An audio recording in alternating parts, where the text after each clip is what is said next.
नमस्कार विद्यार्थी मित्रांनो, वाचकांनो आणि महाराष्ट्रातील जनतेला माझा सुप्रेम नमस्कार।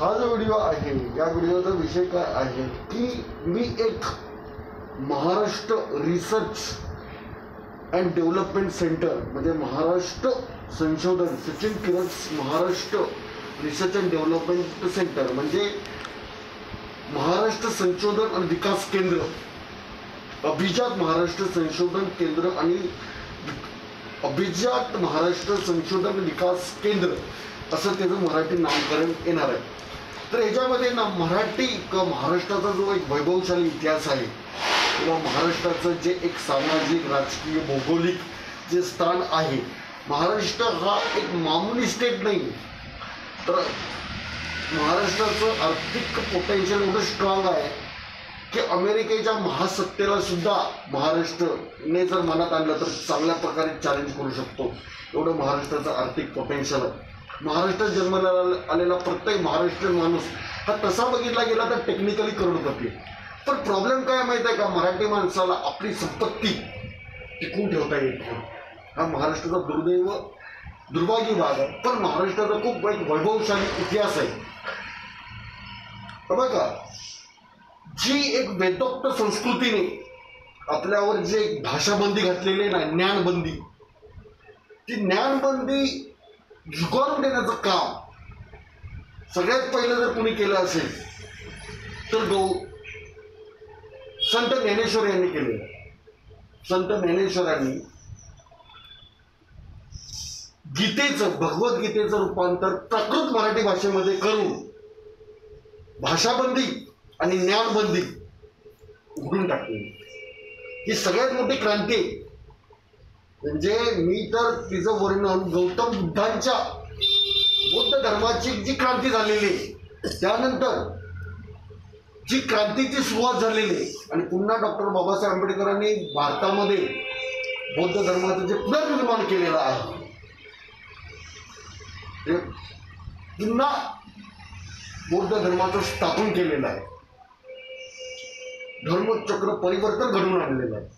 त्याचा बेस जर शोधायचा असेल तर ज्ञानेश्वरांच्या या क्रांतीमध्ये आपल्याला दिसून येतो। तर महाराष्ट्राचा जो एक वैभवशाली इतिहास आहे, महाराष्ट्राची जी महाराष्ट्रामध्ये महाबळेश्वरला चेरापुंजीनंतरचा सेकंड रँकचा पाऊस पडतो। महाराष्ट्राच्या पाण्यावर आंध्र प्रदेश, तो महाराष्ट्र पाऊस अडवतो का नाही, तो पाऊस अडवायला पुरुषार्थ लागतो। महाराष्ट्रामध्ये जो पाऊस पडतो का नाही, त्या पाण्यावर आंध्र प्रदेश संपूर्ण पोचलेला आहे। आनंद आहे आम्हाला त्याच्याबद्दल दुःख नाही। शेवटी we are the part of India. Doctor Babasaheb Ambedkar म्हणायचे नेहमी की मी प्रथम भारतीय आहे आणि अंतिमी भारतीय। आंध्र प्रदेश म्हणजे कोण आपलाच भाग आहे, म्हणजे भारताचाच भाग आहे, ते कोण परके लोक नाही आहेत। तर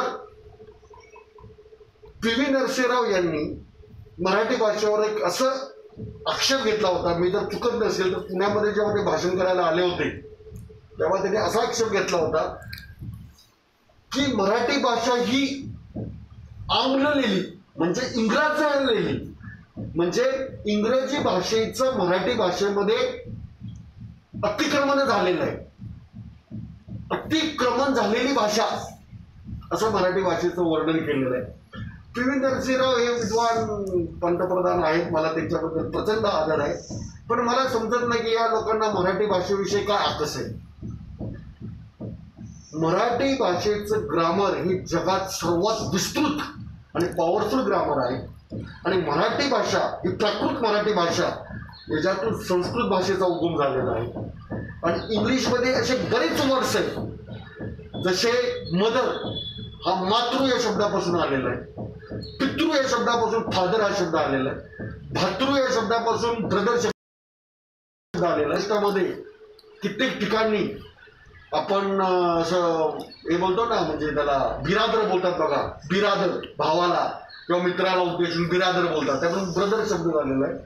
त्रिकोणमितीतून टिग्नोमेट्री शब्द झालेला आहे। इव्हन मनुस्मृतीमधला जो मॅन आहे का नाही, म्हणून त्या मॅन हा शब्द पडलेला आहे। तर नीट लक्षात घ्या की मराठी भाषा तर सगळ्या भाषेनी आहे। आणि जेव्हा दोन भाषा कोहरंट असतात ना तेव्हा ते एकमेकावर ओव्हरलॅप होतात as per the law of physics. जेव्हा मराठी भाषा म्हणजे पी.व्ही. नरसिंहराव यांनी आपल्या मराठी भाषेवर जो असा एक आक्षेप घेतला होता तो अत्यंत चुकीचा आहे. आणि आता कुठेतरी मराठी भाषेला अभिजात भाषेचा दर्जा भेटलेला आहे. त्याचे श्रेय सुद्धा